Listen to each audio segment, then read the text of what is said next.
how many of you have been to Atlanta? How many of you love Atlanta? A lot fewer hands that time around, and it's totally understandable. Talking about stereotypes, Atlanta has quite a few stereotypes. Traffic being one of them, but let me find my slides here real quick.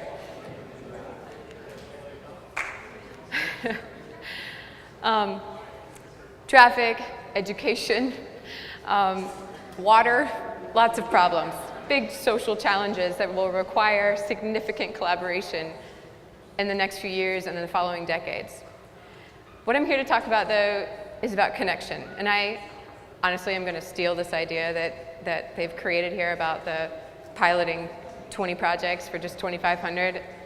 It's an amazing idea, and it will spark a lot of ideas, some of which have already crossed here. And I think regarding connection, creating those unintended connections, those what we call creative collisions, where two disparate ideas come together and form something new. And as humans, we crave connection. Even as a child, as part of an experiment, they did this still face experiment where a child, newborn baby, and a mother interacted playfully in between. And then the mother was asked to turn away and look back and have a blank face. And eventually the child tried to get its attention some way, somehow, and eventually freaked out. It's a still face experiment. So it shows that we're hardwired for connection and engagement and interaction.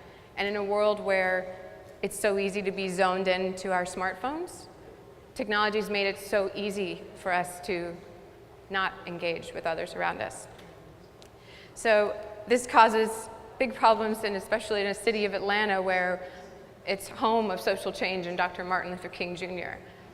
And so in creating, how do we foster this community of engagement in an era where technology is not often on our side, where cities are built for disconnection? Anybody who's gone 75, 85, going 90 miles an hour through the heart of your city? Difficult to catch the details and the character that make you emotionally connected with a city. So, also this, talking about, this is, some of you know Candy Chang, the project called Neighborland and Before I Die, and talking about the huge, but connecting with others through this participatory experience and artwork. And so when you're driving by fast, you miss things like living walls or murals or things that do connect you to a city. And so, one of the things over the past few months, it was back in fall, a couple of friends and I got together and we decided, what is one thing that we can do to connect people who are engaged in the city, want to do something, but don't really know how to get plugged in, may not know what, they have volunteer time, but they don't really want to stuff envelopes, or they're not at that level where they can be on a board and raise $10,000. But there's that middle ground where they want to get engaged and find other people like them. And so we said, well, rather than creating something that needs another physical space, yet another silo in our world of skyscrapers and individualists, creating an office, what if we made the dinner table our office? And had had dinner tables all over the city where people could gather together and have meaningful conversations. So with that, we created Cities of Purpose. And it was an Atlanta dinner party project where we invited people into our homes, into restaurants, and strangers, where hosts would put up a post on our citiesofpurpose.org, say, meet me at Empire State South, 14 people spots, and people would sign up to meet total strangers that were all anxious to learn how could they help their city, or even more so, meet others just as interested in making their city a better place. And it hit a nerve. When we launched this past March, we had 3,000 people sign up, and over 60 dinners sparked across the city within 6 weeks. So it was clearly a response we were not ready for. This was a homegrown website on Nation Builder, which is awesome, by the way. And from there, we decided, okay, this is real, and people want to connect. And what we did, it's modeled after the Jeffersonian dinner party. Has anybody heard of Jeffersonian dinners? A couple? Yes. So Thomas Jefferson was an amazing man, and in order to connect with his constituents as president, and before then, as a community organizer, he would invite strangers into his home to have a conversation. He would have dinner ready and have strangers lined up around the table in this big table, and one by one would ask 3 questions. And those 3 questions would allow each individual to have equal time to respond. And what that did was it created, seriously, a table of democracy, where everybody had a seat at the table and a voice. And through that, not only he, but everybody there was able to understand the unique perspectives of each individual, whether they were a farmer, a businessman, an entrepreneur, a politician, and was able to truly become a change maker. And so with that, we've taken that model and applied it to Cities of Purpose, where anybody can host and anybody can attend.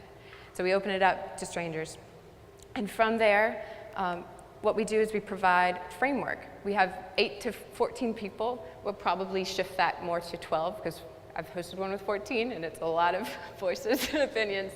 And we have hosts. We're given a toolkit where you can learn like the basic 101 principles on how to host a party, how to moderate a party as well. Meaning, what do you say to the boisterous, you know the one in the room that always has an opinion and dominates the conversation. But then you also have the introverts that are naturally a little bit shy of sharing their ideas. So how do you help pull those voices out and create a really equal conversation? So we have toolkits on that anybody can download, and suggests about 14 people, 3 questions, which we provide, but we're also, hey, if you want to go out on your own and have a little bit of creative flair, then go for it. But a single conversation, what is most important is having a single conversation around a dinner table. I don't know how many dinner parties I've been to where I only have a conversation with the people immediately to my right or to my left or across the way. But having a solid single conversation is so powerful. So with this, our 3 questions, we started with an easy one. What's your favorite secret spot? And this was surprisingly opening for, it's a physical place, and it benefits not only the moderator, but everybody would eventually find out something new about their area. The second one was, what do you love about Atlanta? And it was obviously a leading question, but we're trying to discover, what are the greatest assets of our city that we can promote and elevate even more so? And then lastly, what would you love to love about Atlanta? Which is another leading question, rather than saying, what do you hate about Atlanta? What's missing, and maybe even more so, what can you do to maybe bring that to life? So really starting to get people to think clearly about this. And then afterwards, we would send email responses or surveys to say, hey, how was this? What kind of conversations did you have? Any ideas that you had? Who did you meet that you didn't know before? And were there any stories of connection that are you going to work with, and just try to contain or grasp all that data. And yet, I'll talk about that later, but yeah, so we had 3,000 people sign up in 6 weeks and over 60 dinners. And the most surprising thing of all of this, we thought, hey, people are going to want to just go to hear themselves and have a voice. But it turns out people wanted to find others that were interesting, find their people. And so the most common thing was this connection. Like, hey, I'm not necessarily as concerned about having other people hear my voice. I want to hear other people's voice, and I want to be a part of something bigger. So this was a profound insight for us to be able to launch our phase 2 version of this.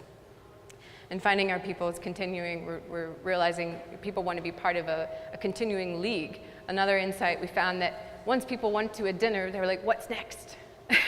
And we only had 3 questions, even though we went through a lot to get to those 3 questions. But people were like, okay, I want to host one, and then after that, now what? Do I do one on transportation, or do I do one on education? Can I do this? And at the time, we didn't have the answer. We didn't have a framework, and we were a little nervous about making dinners specific to a topic, because we find that individuals often have their own decisions made about a certain topic. If you bring up transportation in Atlanta, you're going to get a lot of divided opinions immediately. And that's true for a lot of things. And we find that America is actually more divided now than ever in history. It's because technology allows us to connect with people like us, so we only hear the common ideas and themes that already agree with our internal perceptions and beliefs. And therefore, you get more extreme and more extreme and more extreme. And then you see these two tensions collide, and it's ugly.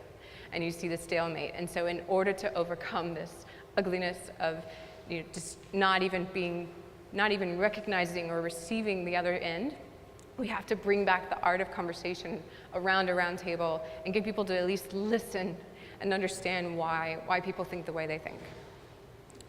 So, what's next?